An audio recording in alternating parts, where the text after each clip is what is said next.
মোবাইলটা হাত থেকে বন্ধ করেন।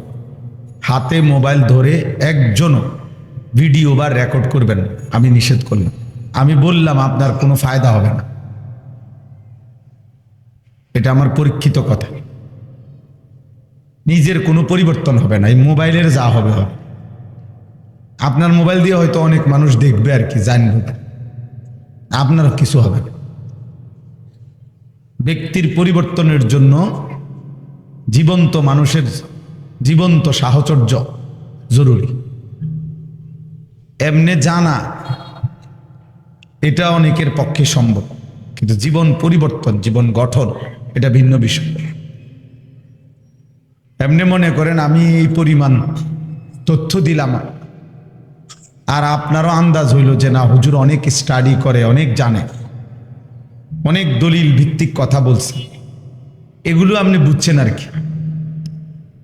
তো এটা বুঝার দ্বারা আপনার সারা বাংলাদেশের শ্রেষ্ঠ ইসলামী চিন্তাবিদ আপনি চিনছেন মনে করেন, এতে কি আপনি চিনলে কি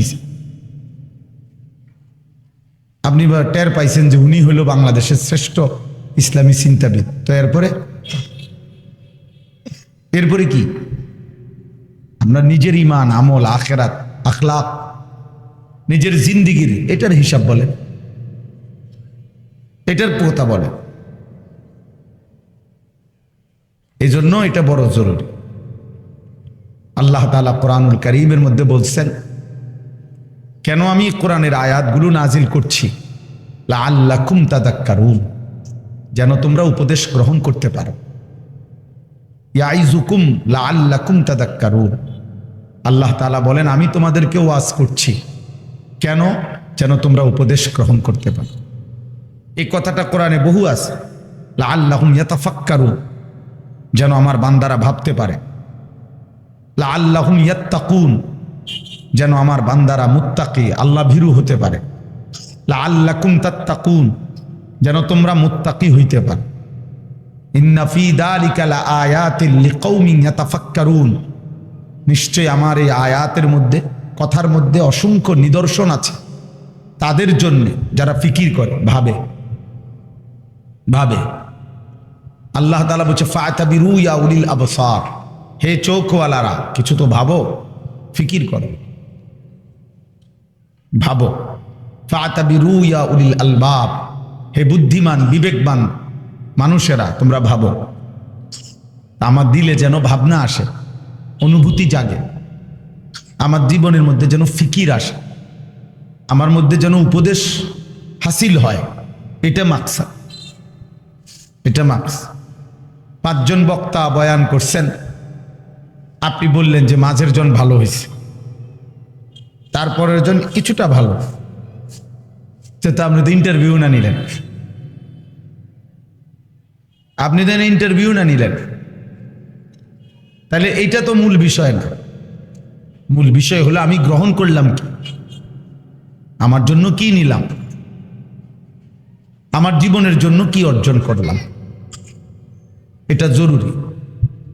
এই জন্য আমি শুরুতেই অনুরোধ করছি, আমি একজন না, বরং প্রত্যেকটা ওয়াইজের প্রত্যেক জুমার বয়ান, উলামায়ে কেরামের নসিহত এতটা মনোযোগ দিয়ে শোনা উচিত যে আমি যেন কিছু নেই। নিজের মধ্যে নিজে দোহরাইবেন, রিপিট করবেন যে আপনি কি বুঝছেন, আপনি বলেন, মনে মনের বলেন,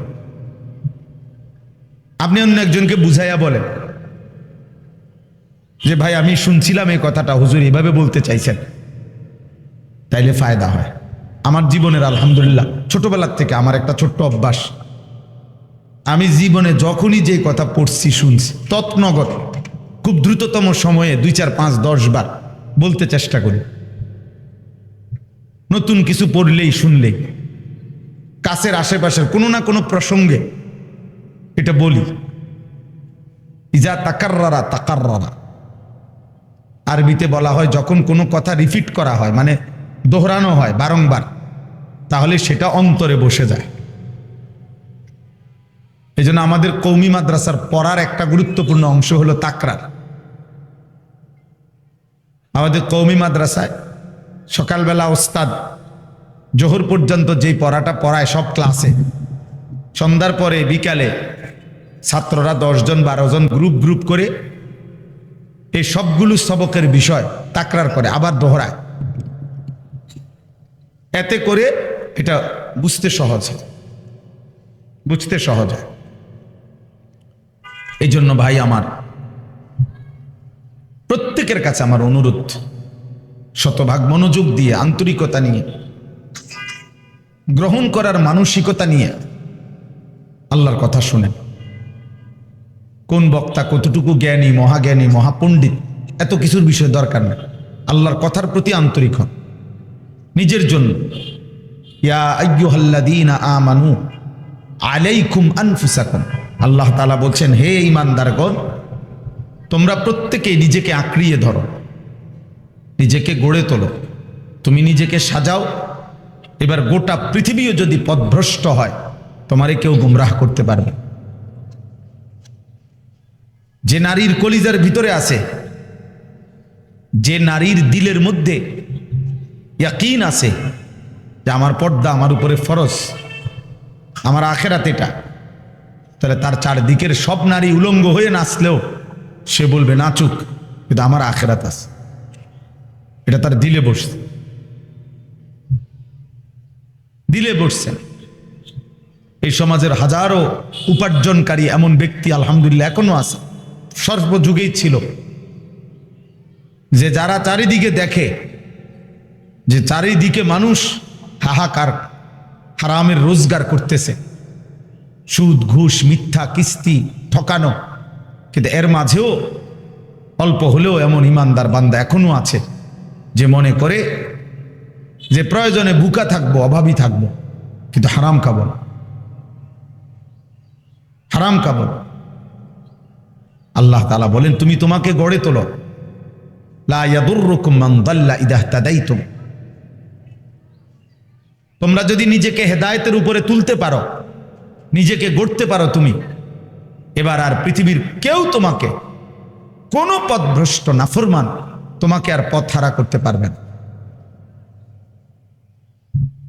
হযরত মাওলানা তারেক জামিল সাহেব একবার বলছিলেন যে জীবনের প্রায় 25 থেকে 30 বছর হবে গোটা পৃথিবীর হাজারো এয়ারপোর্ট আমি সফর করছি। উনি আল্লাহকে সাক্ষী রেখে বলতে পারি যে আশা করি আমার চোখ ইচ্ছে করে একবারও খেয়ানত করে নাই, কোনো ভিন নারীর দিকে নজর দেয় নাই। লা ইয়াদুররুকুম মান দাল্লা ইযা ইহতাদাইতুম, নিজেকে গড়ে তোলা জরুরি। মানুষের জন্য অনেক কিছু করা সহজ, নিজের ঈমান, আমল, আখলাক পরিবর্তন করা কঠিন। এজন্য জনকল্যাণমূলক কাজ অনেকের দ্বারা হয়, ব্যক্তিগত ঈমান, আমল, আখলাক অনেকের দ্বারা হয় না। অনেকের দ্বারা আমরা যদি ঘোষণা দেই যে ইনশাআল্লাহ অত্র একটি ওয়ার্ডে সবগুলো রাস্তার গর্ত আমরা সুরকি দিয়া পুরাইয়া সুন্দর করে সাজায় দেব, যে সমস্ত যুবক রাজি তারা আগামীকাল সকাল 8টায় আসবেন, অসংখ্য যুবক পাবে, টানা 1 সপ্তাহ কাজ করুন।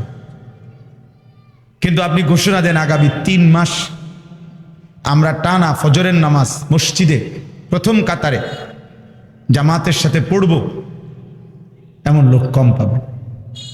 এবার দেখবেন লোক কমে গেছে 10 ভাগের 1 ভাগ। এজন্য এই পৃথিবীতে আমার জন্য, আপনাদের জন্য, হুজুরের জন্য, পাবলিকের জন্য, সবার জন্যই একটা বিষয় কঠিন, সেটা হলো এই ব্যক্তিগত নিজের ঈমান, আমল, আখলাক মজবুতির সাথে ধরে রাখা। এটা কঠিন। সুন্দর সুন্দর কথা আমরাও কইতারি, আমরাও কইতারি, মাইক ফাইলে কে না কয়, মানুষের সামনে সবাই বিনয়ী কথা বলে, কথা কয় খুব সুন্দর সুন্দর, সেটা আমিও হইতে পারি, আপনিও হইতে পারেন। কিন্তু নিজের একাকিত্বে, একান্তে জীবন চলতে ঈমান, আমল, আখলাক, চরিত্র, হালাল হারাম, পাক নাফাক, ঘরে বাইরে, রাতে দিনে, একাকিত্বে মেনে চলা, এটা কঠিন। আল্লাহর ভয় যার কলিজায় আছে, আখিরাত যার কলিজায় বসছে, তার দ্বারা সম্ভব, তার দ্বারা সম্ভব। এই জন্য আল্লাহ তাআলা বলছেন, ইয়া আইয়ুহাল্লাযীনা আমানু আলাইকুম আনফুসাকুম। দোস্ত, এমনি যদি শুধু চেহারা দেখাই নিয়ত হয় তো আলহামদুলিল্লাহ দেখছেন যারা। আর যদি বলেন যে 2-4 মিনিট শুনবেন তো বসে শুনলে ভালো।